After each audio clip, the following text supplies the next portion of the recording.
I tried to avoid saying anything in an introduction that is already on the program. You've been able to read that. However, for the tape, I want to read that Lloyd Youngbood from Clearwater, Florida, is our next speaker this evening here, August, sometime in August. And his title is Sacred Pilgrimage Around the Planet, and as I know, and a lot of you know, he's a clairvoyant, a healer, a dowser, has been speaking and traveling all over the world for a number of years, and has accumulated a wealth of information, and of course has given, like all of our speakers, practically 2- and 3-day seminars, and can do that. Tonight, I'm going to ask that you think your positive best for Lloyd. He does have a problem. It's a health situation. He may not be able to finish, and I know that you're with him whatever he is able to do, and we appreciate that.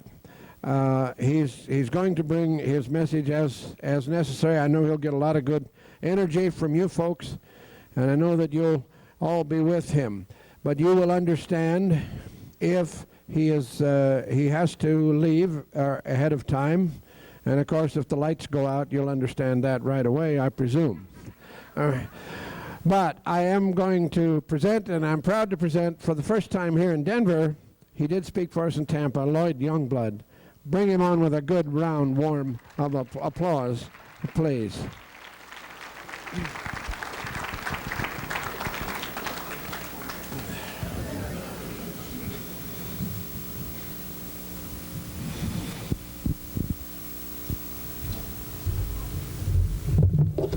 Thank you, Don.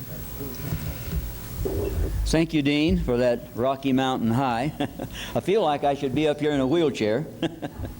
But greetings, Denverites and other out-of-towners from the Tampa Bay, St. Petersburg, Clearwater area of Florida, venue of Global Science's last Congress. Believe you me, coming into this rarefied atmosphere from the tropical flatlands of Florida, plus the sight of all the beautiful women I've seen around this Congress, has made my breath a little boyish. It's been coming out in short pants.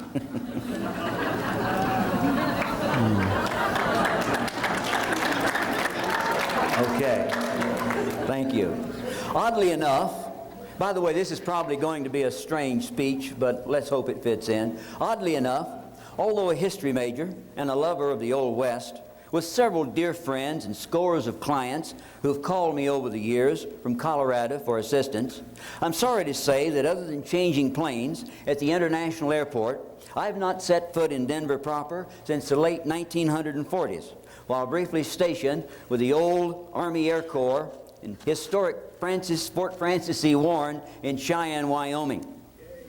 I managed on that occasion to finagle a precious 3-day pass for my first shirt, or sergeant, and spent it in what little cash I had, I think $37, right here in Denver, probably on wine, women, and song. But for obvious reasons this time around, I fear it will be on wood alcohol, trained nurses, and nearer my God to thee. You know, in those days, the U.S. Army used to feed us young men saltpeter to dampen our hormones. And by God, for me, I think it's beginning to work.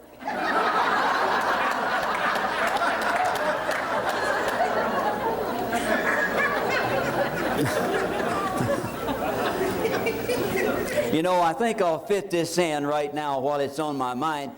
When I was a young man, you know, we had doctors, and they would oftentimes take things other than cash for their services. And I have a doctor like that now. He's taken my home, he's taken my car, he's taken my furniture. What was your gallbladder? Right.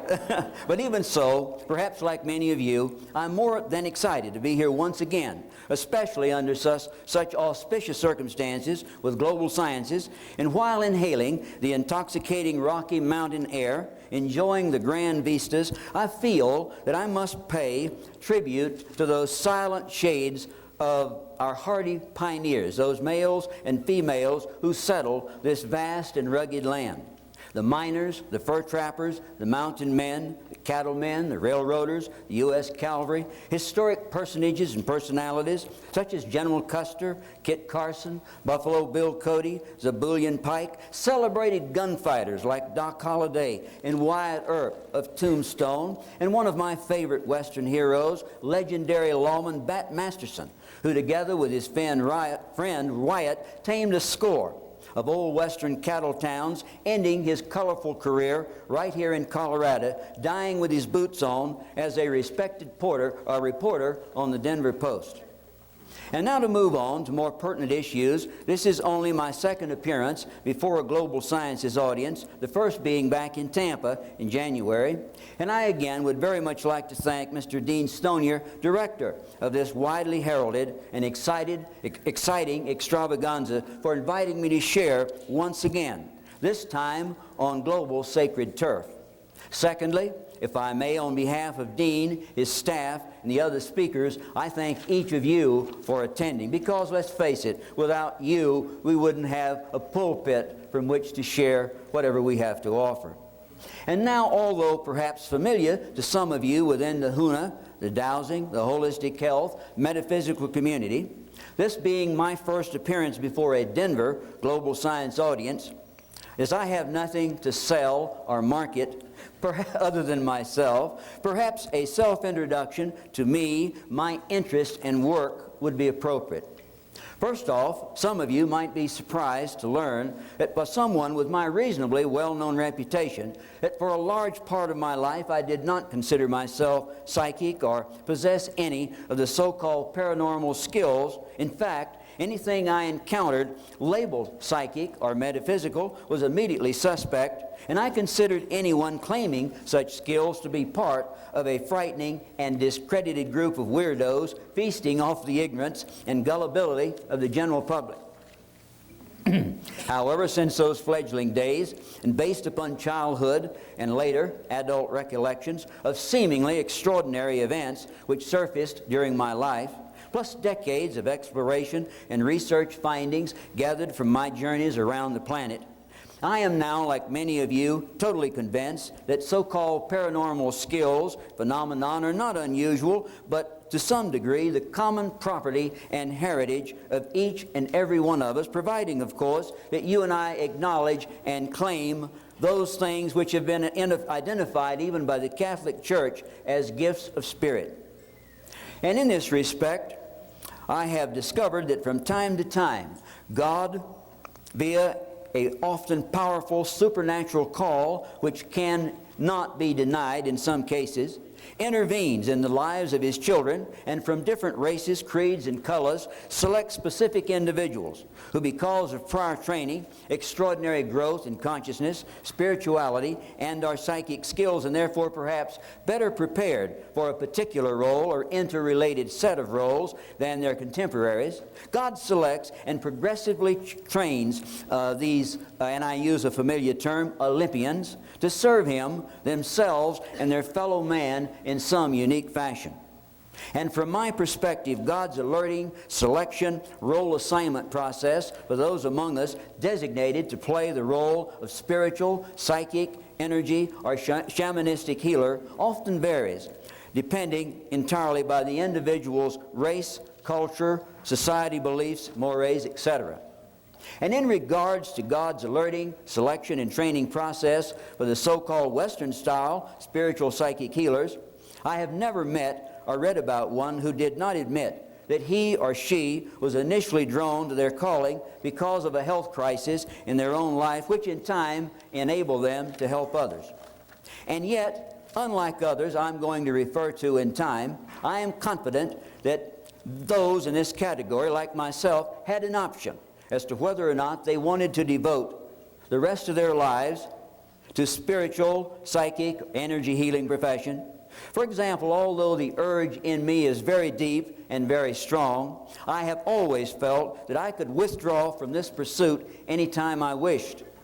However, to my dismay, Based upon my interviews with psychic surgeons, especially in Brazil, and shamanistic type healers in Mexico, Central and South America, Africa, the Orient, and from accounts published by other reputable researchers on the subject, I have learned that case after case, healers in this category are wholly convinced that they had no choice.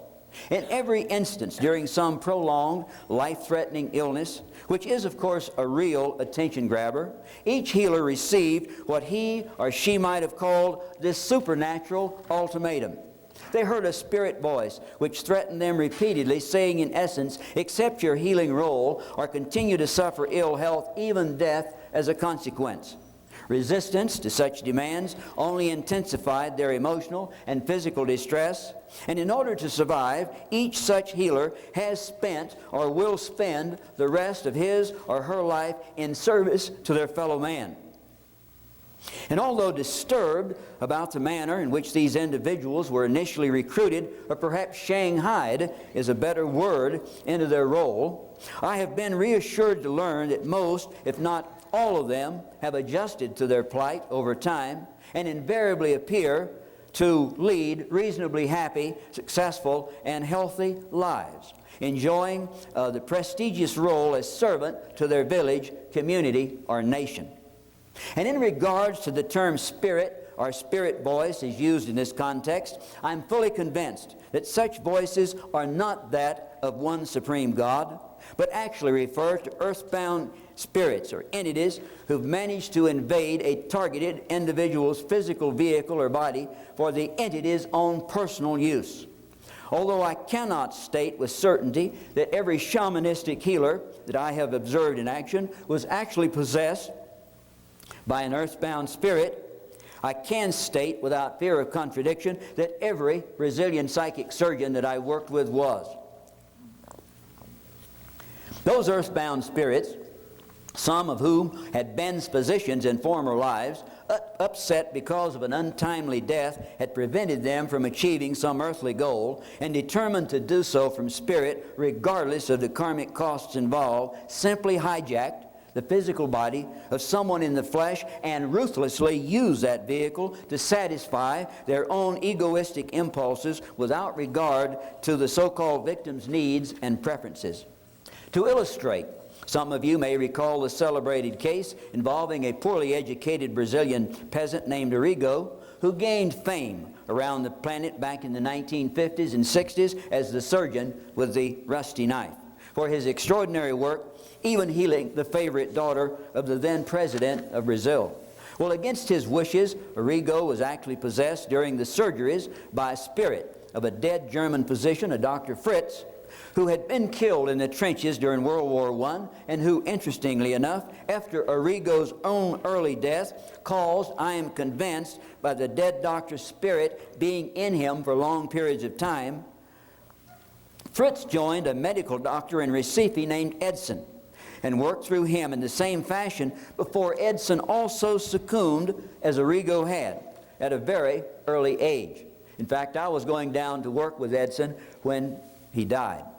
Another famous psychic surgeon named Odilon, a Supreme Court justice in real life with whom I worked on several occasions, was actually possessed by a former street beggar from Rio who had died some 50 years earlier. Now, don't think I'm telling you this because I did a psychic reading on these people. These ladies and gentlemen shared that information with me. And in another instance, João Teixeira, another well-known psychic surgeon with whom I trained, was possessed by San Ignacio Loyola, or some spirit claiming to be Loyola, who, as you probably know, back in the 1200s, started a Jesuit order of the Roman Catholic Church, and Loyola University is named after him. I observed and sensed the spirit of Dr. Fritz Loyola take over Teixeira's body time and time again, and then work on up to 400 patients per day, often achieving incredible results in the process. I could tell you 100 stories, but I don't have time for that. But to illustrate the supernatural psychic power that Fritz was able to manifest when occupying Teixeira's physical body, the dead doctor once grabbed my right hand and placed it on the then bare, tumor-ridden breast of a young cancer patient. And as he did so, the energy that he was projecting flashed through my hand like a bolt of lightning. It felt as though my hand had been ripped apart.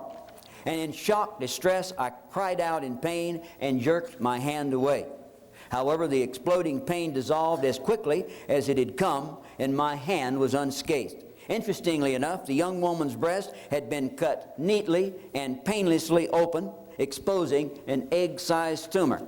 Dr. Fritz, via Tashara, quickly gouged it out, dropped it in a bucket partially filled with similar objects while calling out for his next patient. With minimal bleeding, the young woman's breast closed magically of its own accord, and she was led away. Some of you might ask, with all of this experience behind you, Lloyd, why have you not allowed some spirit with similar abilities to express himself through you? Well, the answer is that having seen the terrible damage done to Odilon, and especially to Shara's physical and emotional body as a result of this foreign force working through them, I wanted no part of it. And I elected to use God's energy, not that of some deceased person's on an ego trip, and I apply it with love to achieve, in many cases, perhaps less dramatic but identical results.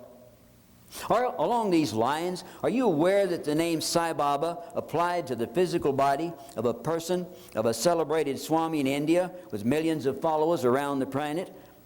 The name Sai Baba actually belongs to a priest who had once lived and died north of Bombay back in the 1870s, and impatient to resume serving his own large flock of devotees, invaded the body of an impoverished 14-year-old boy named Sathi Ratnakara some 60-odd years ago, and has since used it to satisfy not only his own ego, but to bring millions of people closer to God. A praiseworthy result indeed. I only hope that little Sathi Ratnakara, wherever he is content with what happened to him. I spent several days with Sai Baba, so I know of whom I speak. And now, in reference to the attention-grabbing paranormal occurrences in my life, which ignited my interest, participation in, and full commitment to things labeled metaphysical, although it required first my active involvement with the UFO phenomenon while a member of the United States Air Force, and later a chronic illness, I now realize that my childhood was sprinkled with paranormal or psychic events, each designed to lay the groundwork for the development of specific skills which I would need later in adulthood.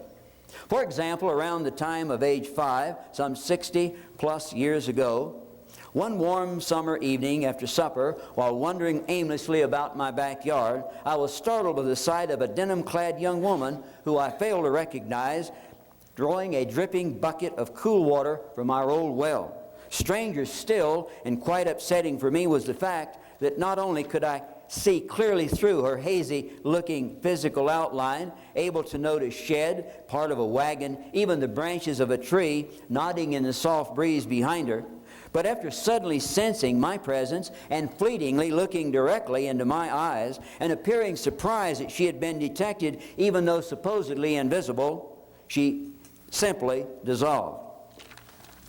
Alarmed, of course, I rushed back into my home, and after listening to my eerie tale, my parents joined me, and together we searched the property, but found no evidence of the intruder. And although concerned about my experience, neither my father or mother could account for what had happened.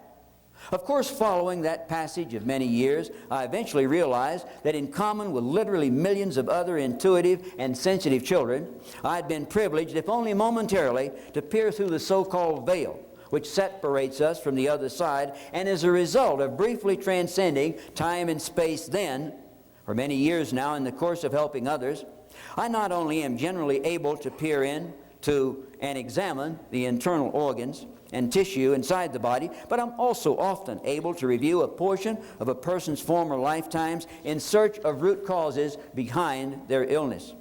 Along these lines, around the age of 10, my Uncle Luther, who shared another of our humble dwellings for a while, died after a short illness.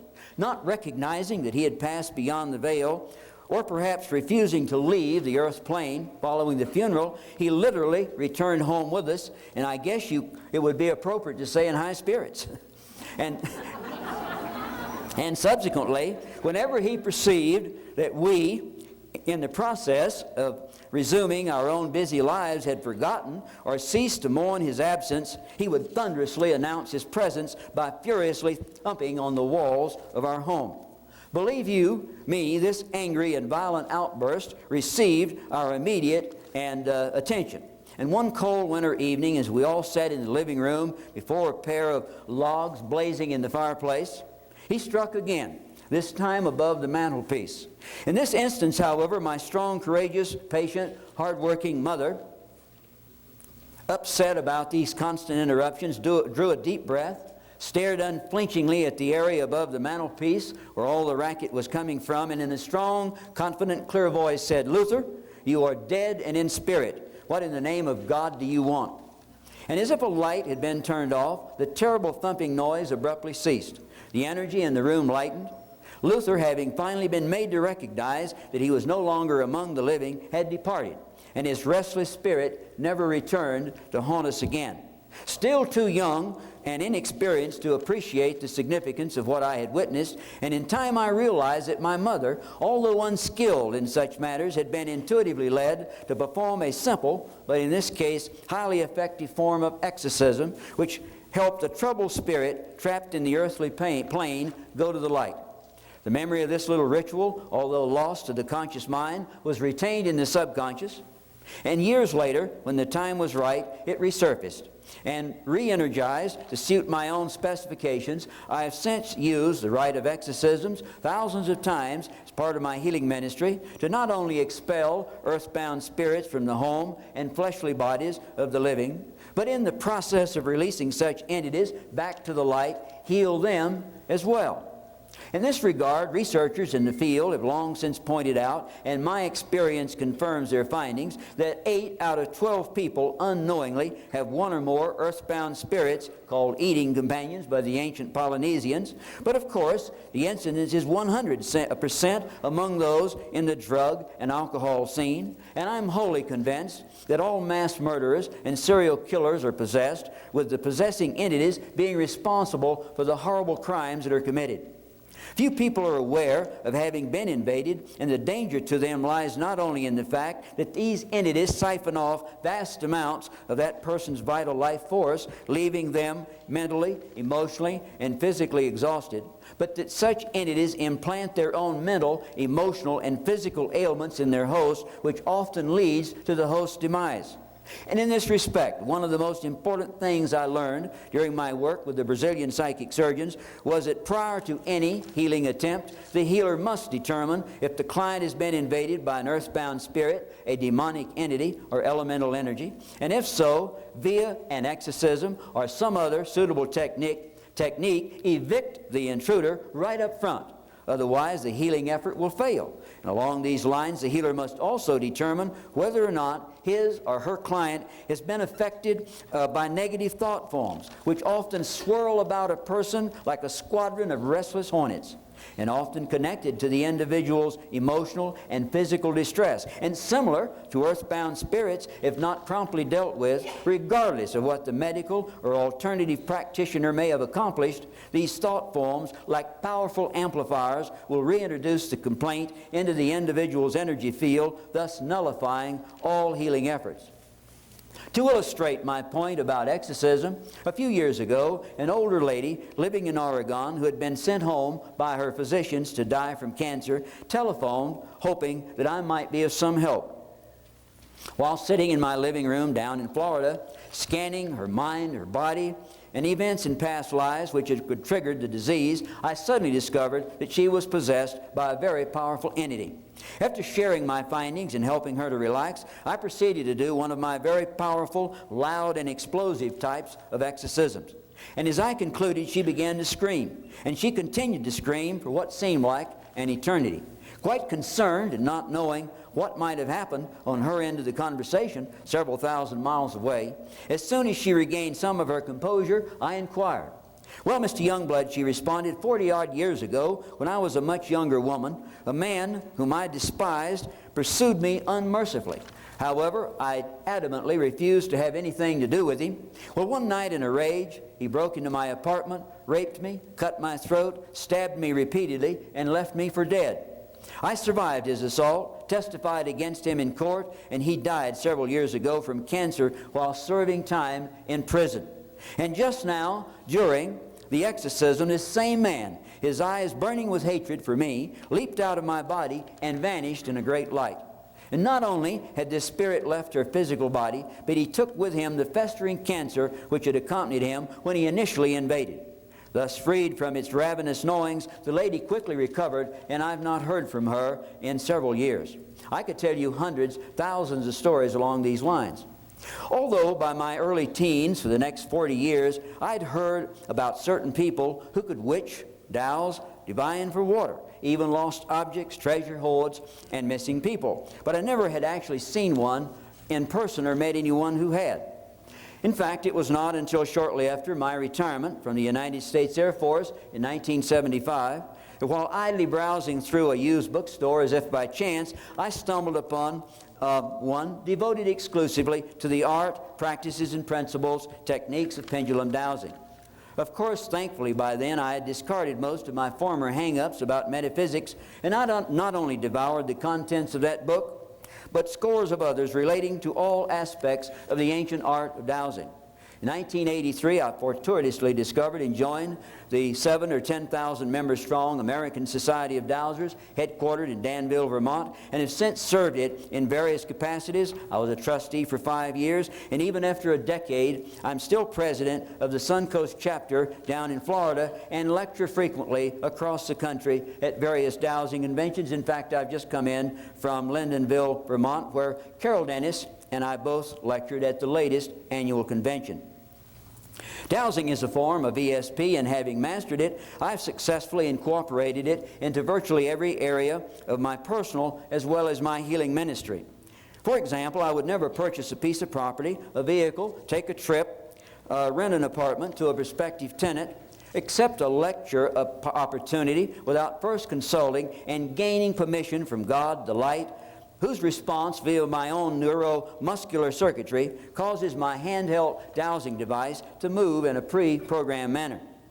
In regards to my healing ministry, using it in a subtle combination of clairvoyance and telepathy, simply an inner knowing, and a dowsing tool such as the pendulum, I can scan, regardless of the distance, and accurately pinpoint the site of distress in the human or animal body, or assess the contents of one's mind, identifying and measuring the amount of negativity, which in most cases is the author of one's emotional and physical distress.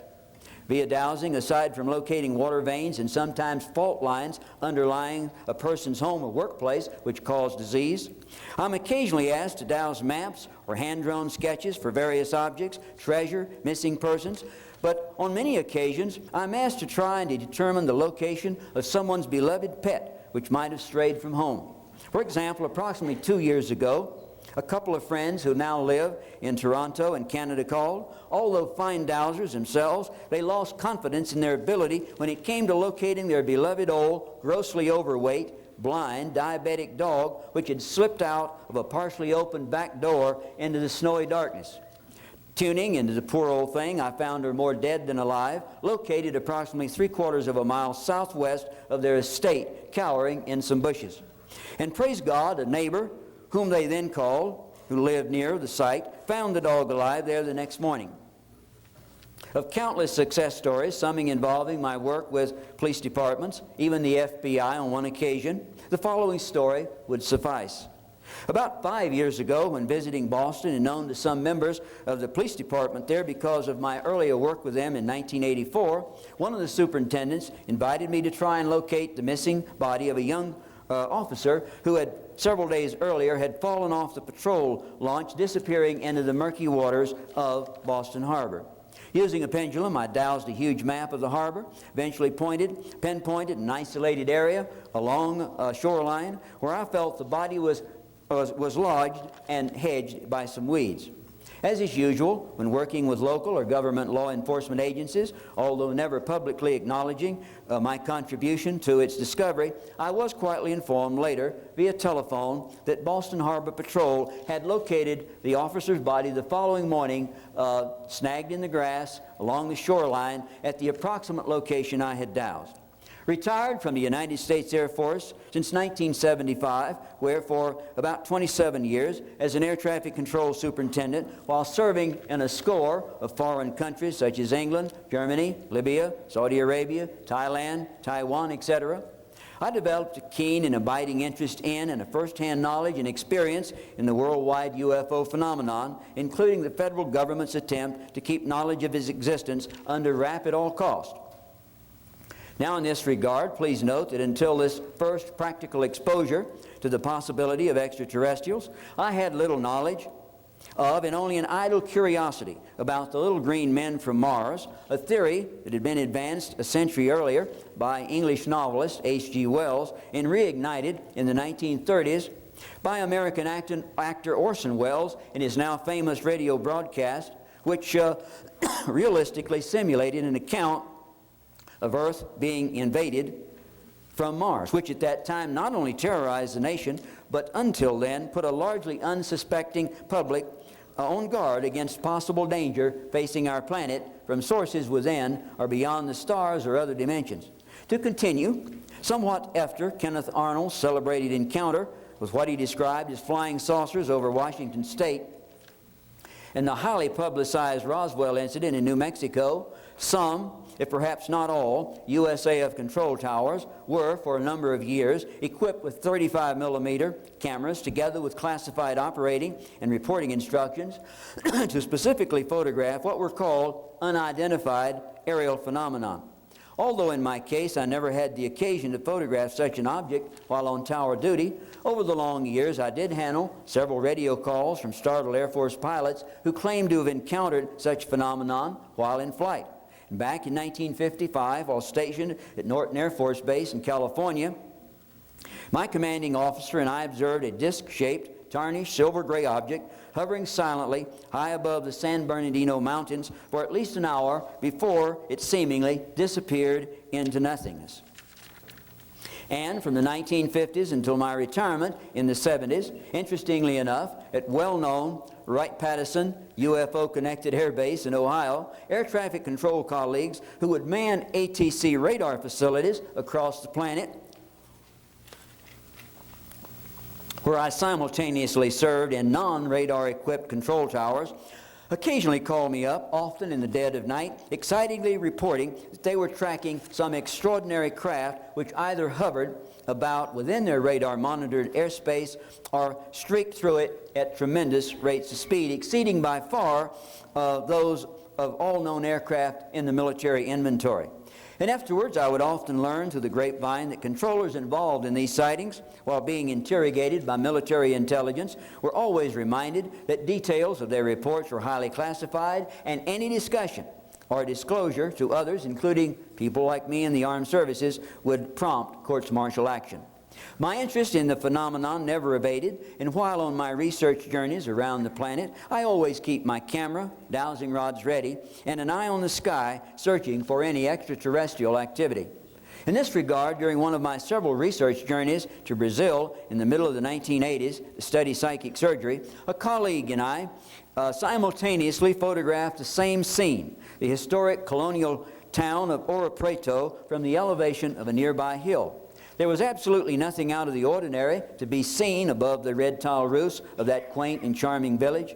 However, to my great and lasting disappointment, although I was using a very expensive 35mm Nikon, the fast-acting chemicals in my colleague's Polaroid clearly captured three relatively large, fuzzy-edged, oval-shaped, metallic-colored objects looming silently 100 feet above the rooftops that grace the skyline. And despite all of my entreaties, she adamantly refused to share copies of her originals. I eventually lost contact with her, and being much older than I then, and even ill, I suspect she has long since transitioned. And continuing this theme, a few years ago, following Ed Walters' celebrated encounter with the UFOs around Gulf Breeze up in Florida's Panhandle, and long before similar findings had surfaced in the West, via dowsing and clairvoyance, I concluded that areas along Gulf Breeze's shoreline park where the UFOs had once left graphed circles contained energies which could prove harmful to researchers and others who might be exposed to them. And later, during a private conversation with Chilean-born scientific writer, researcher Antonio Hines, he confirmed that similar findings had been reported by researchers in the USSR, whose pulse rates and blood pressure readings often changed dramatically while they were inside the circles, and that in addition, battery-powered watches were also affected, either slowing down or stopping altogether. And somewhat satisfying for my ego, because it justified my findings now, some 5 years later, in a recent report published in the local Florida MUFON newsletter called Baywatch, citing information released by an online crop circle service in England, which speaks of what has been called circle sickness. And although results of a night's vigil along the shoreline in Gulf Breeze, Florida a few years back, a specific trip to Puerto Rico in 1993 to see at least one UFO from the flurry being reported there, a November 1995 sky watch in the desert country around Roswell, New Mexico, all were disappointing. But based upon all the research into this matter, I am more convinced than ever, not only of their former existence, but of their continuing influence in our daily lives. I once did a 5-hour program that I developed from my slides and experiences with the UFO up in Danville at the annual dowsing convention. And after the program, I went to bed. It was, rather late at night. But next morning, I had scores of people who were sleeping out in house trailers and out of doors or in their cars, etc. They came up to say, "My God, Lloyd, the sky was full of UFOs last night. I didn't see a one of them." As noted earlier, in my opinion, God uses various forms of the paranormal phenomenon to get our attention. And so perhaps disappointed in my lack of interest or progress in that area, around 1974, he tried a new tactic. He began interfering with my health. And that led me to resign from the United States Air Force after 27 years. And later, while I was working as a civilian in Saudi Arabia with Lockheed Aircraft, he tried again. On that occasion, he reactivated an old arthritic condition, which undermined my health to the point where I felt that my highly lucrative employment there was at an end. Fortunately, or fortuitously, I was led to confide in a slight acquaintance, a British engineer with whom I worked, who, although appearing unmoved by my plight at the time, kindly inquired about my health a few days later. "Why, Richard," I said, quite surprised by what I was able to report, "I don't understand it. Although I haven't done anything, changed my diet, used any prescription drugs, etc., I seem to be about 90% better, and I don't understand it." Smiling broadly, he said cheerfully, "Well," he said, "I can easily explain the reason behind your improvement. My wife is a well-known psychic healer in England, and at my request, she's been sending you absent healing." Quite startled by his remark, I said, "Absent healing? What is that? I've never heard of it." Of course, he was only too happy to share his considerable knowledge on that subject, as well as many other aspects of the paranormal, including that of out-of-the-body travel. Also somewhat mind-boggling concepts for me at that particular time. Therefore, having led me through this startling and astonishing UFO phenomenon, the miraculous healing of a severe arthritic condition, and a flurry of spectacular paranormal pyrotechnics which immediately followed, God finally had my full and undivided attention. And finally recognizing that there is far more to life in the so-called physical world than I had ever imagined, and determined to make up for what seemed to be lost time, over the past 2 decades, I have embarked upon a crusade to not only ascend to the heights of personal, mental, and physical, emotional powers, but in addition, share my treasure of healing energy in whatever aspects of divine love that I may have mustered with all who request it. Thus, this so-called grand crusade of discovery and self-empowerment led me not only into the ancient art of dowsing, various forms of healing practiced around the planet, religions and philosophies such as Buddhism, Hinduism, among others. It also led me to something called Huna. Briefly, for the uninitiated, Huna is part of ancient wisdom and refers to the psychological religious system used by the ancient Polynesians, principally those living on the island of Hawaii. Its sacred traditions, having never been written down and decaying because of disuse, were rediscovered following 50 years of research by a man named Max Freedom Long, who before dying in 1971 set about sharing his findings via a non-profit organization called Huna Research, and through 12 books that he authored on the subject, among them one entitled Huna, The Ancient Science Behind the Miracles, written in 1948.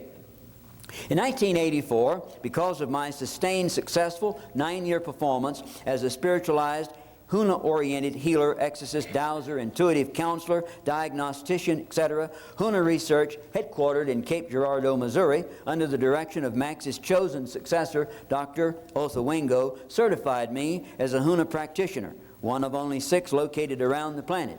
And since then, working almost exclusively by telephone, which qualifies me, if not the originator, then one of the early pioneers in this field, I have, as a catalyst for change in others, crossed the broad spectrum of dis-ease and disharmony in both the human and animal species, successfully restored the mental and physical balance of 85 to 90% of all of the approximately 125 men, women, and children who call upon me each month for help. And I must emphasize that aside from requests for so-called emotional or physical healing, I accommodate a broad range of other issues as well. For example, some callers may request help in deciding upon a business venture, an employment opportunity, selecting a suitable mate for marriage, etc. Inspired by several Brazilian psychic surgeons with whom I met, off and on, over a 5-year period, although I work 120-plus hours per month, 6 nights a week, I set no fixed fees for my services, accepting donations only from those who call, 30% of whom have no income to share and simply send their love. I've given AIDS patients up to 100 hours. Regarding my specific approach in attempting to help others, having recognized a decade ago or a half ago that the cause behind dis-ease and disharmony in our lives, although primarily rooted in our minds and a direct result of negative thinking, I spend a considerable amount of time with each client to try and fathom all the other, often multiple, interrelated issues which might be involved. Therefore, after first delving into a person's attitudes, thought patterns, mindsets, belief systems, etc., which, as I've said before, are the author of whatever occurs in our lives, be it health and illness, joy or sadness, poverty or prosperity, I investigate the roles such things as low or high-frequency electromagnetic radiations, geopathic zones, past lives, earthbound spirits, demonic energies, thought forms might also be playing in the development and maintenance of someone's physical and emotional distress. It generally takes me an hour or so just to uncover these roots. And now, to lend credibility to the foregoing claims, I will share several representative stories from thousands upon thousands of successful interventions over the long years, which may or may not interest you. First, like the ancient kahunas of Hawaii, I've often gone directly to a severe storm or hurricane and using mana, visualizations, power pack commands, been able, in a sense, to speak directly to the spirit of the threatening weather and transform a dangerous weather system or a cloudy, rainy, blistery day into one that was nice and sunny. Unfortunately, I was in Peru when Hurricane Andrew struck Florida some years back, and therefore powerless to alter that outcome. However, a few years earlier, I managed to direct Hurricane Floyd from its murderous course by locating and addressing the spirit of the storm as follows. Floyd, this is Lloyd. And after presenting my case and convincing him, why, he simply reversed his track and moved back out to sea.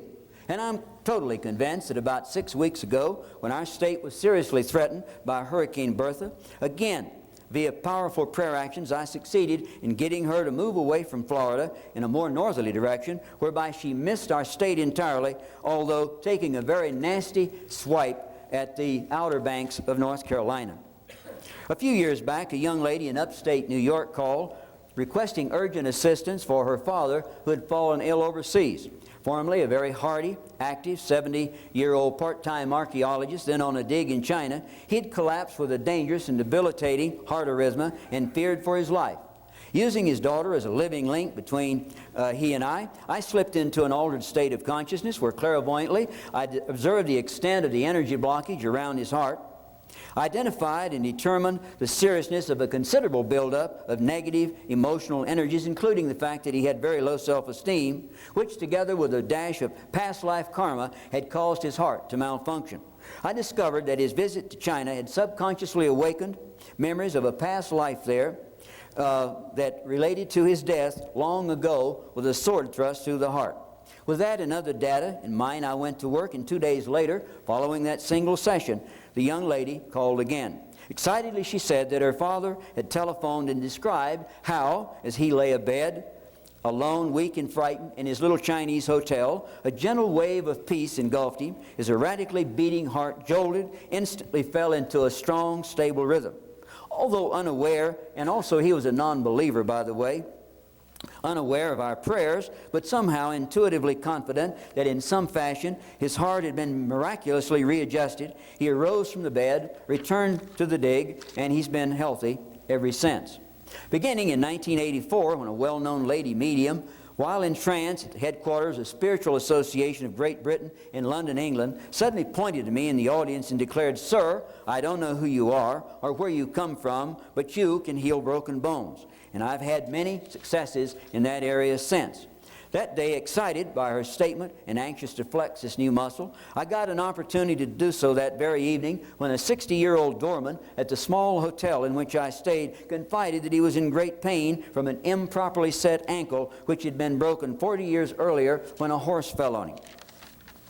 Hearing that I was a spiritual healer, he eagerly jumped at my offer to try my powers upon him, and within a few minutes, having felt the ankle bones moving beneath my hands, his foot straightened, the pain vanished, and he was jumping about like a much younger man once again.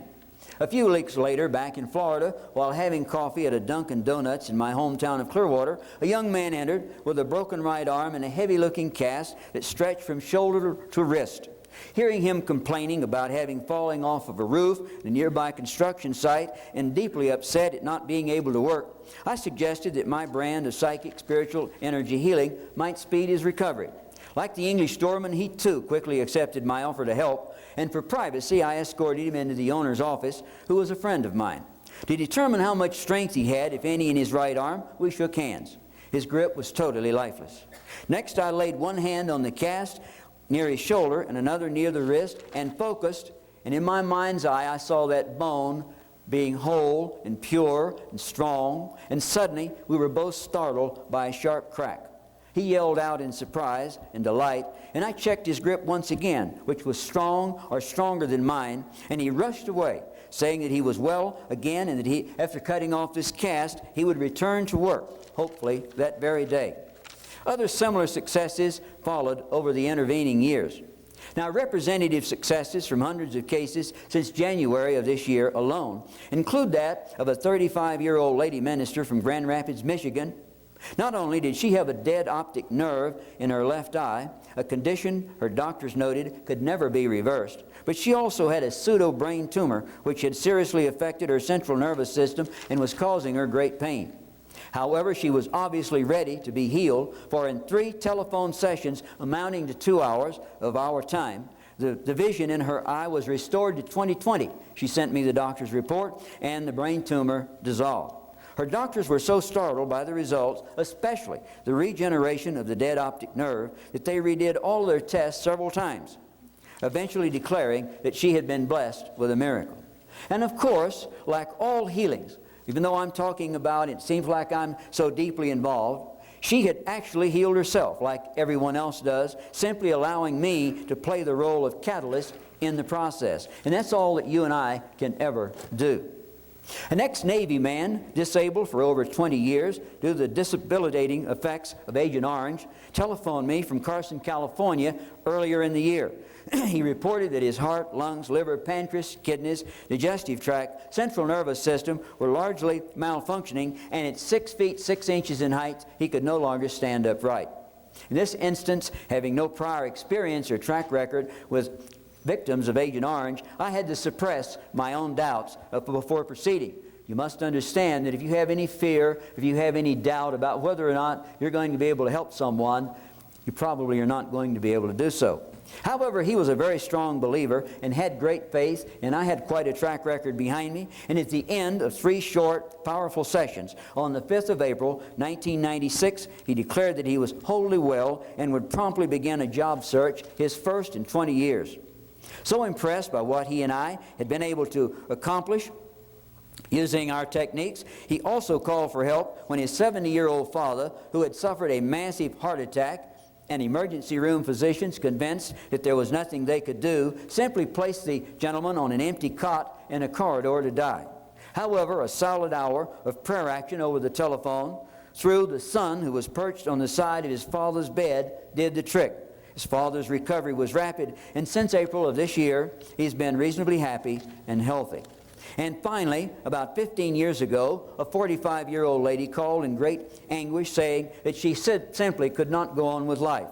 She was suffering from multiple personality disorder, and somehow acknowledging that she had unconsciously fragmented her primary self as a protective measure into 25 different parts beginning at around age of 5 to escape her mother's physical violence and her older brother's sexual assaults. Although I had on several occasions been successful in eliminating or merging 2 or 3 multiples back into the primary personality of a client, I had never dealt with 25. However, again, recognizing that doubts would doom my efforts, I promptly set to work, and using a combination of persuasion in which I contacted each of these fragmented parts, and several of them were children, by the way, including boys and girls, and using one of my explosive type exorcisms, together God and I did the trick, and she sobbed with increasing intensity as these fragmented parts dissolved, left the scene, or perhaps merged with her primary self, and she suddenly found herself free of this entrapment for the first time in 30-plus years. She called me back the day before I left home to say, "Mr. Youngblood, I'm so happy and excited. For the first time, since I can remember now, I can pinch the flesh on my body and feel that it is mine and not someone else's." And she'd gone into great detail and told me how these entities would simply rise to the surface if stimulated, and she would lie helplessly entrapped, almost as if in a tomb, while they chatted and went about their business. Now, animals generally respond quite well to my healing powers, and recently a Florida lady, having heard me speak at the Global Sciences Congress in Tampa, telephoned on behalf of her beloved feline, whom she called, and I love the name, Al E. Cat. Al had a malignant tumor wrapped around his spine, and the attending veterinarian was hesitant about trying to remove it surgically. Well, praise God, one telephone prayer action was Al, who sat purringly on his mistress's lap, listening to my voice on the telephone, again turned the tide. Upon inspection the following day, the veterinarian was allegedly stunned, speechless, when he discovered the offending tumor had simply gone away. Providing assistance to distraught people does not generally lend itself to humor. However, I would like to share this little story of one such instance which occurred really many years ago. A Chinese-sounding young lady called requesting a healing for her largely impotent 22-year-old boyfriend, taking his name, age, and town of residence. I assured her that I would pray, I guess you could say, for his resurrection. 10 minutes a day for the next 7 days, and instructed her to call back at the end of that time period. As promised, as usual, I put all the energy and vitality that I could muster into a series of very powerful visualizations. You know what they might have been. And on the evening of the 8th day, my telephone rang. Although she failed to identify herself, I easily recognized her Chinese accented voice, now heavy with fatigue, and she simply said, "Mr. Youngblood, would you please stop praying?" and hung the phone up.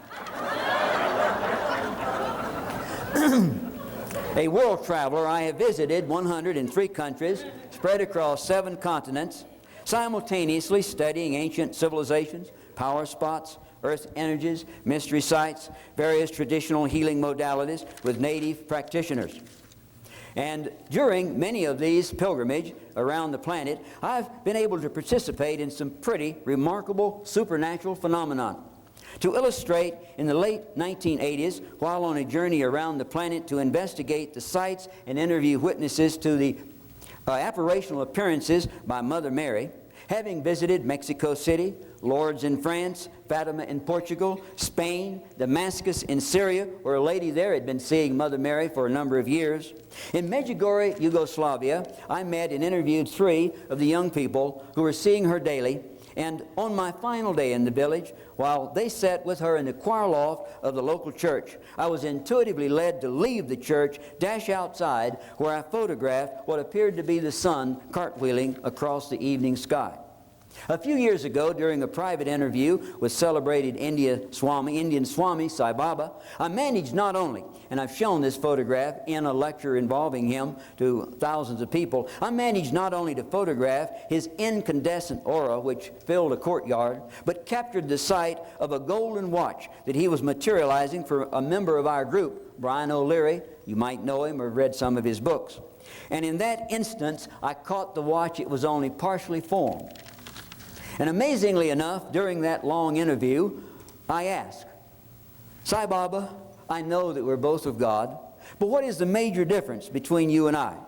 And Baba solemnly responded, well, my son, he said, we're both like matches, but mine is a light. I think that says it all, huh? While on a 30-day jaunt around South Pacific, where's my time at? Am I running? Am I finished? Okay. Thank you very much, ladies and gentlemen. I wish you had said something I didn't know. I was so intent. You know what I mean by this? I do indeed. I'm sorry, Dean. That was great. Thank you very much. Well, anyway, Lloyd made it through, and he's still healthy and healthier yet. You send your entity to him. Thank you, Lloyd. All right. All right, be back in 9 minutes now. You got some more good stuff coming, and you don't want to miss it. If you're going outside in the hall, do you know about the free table that's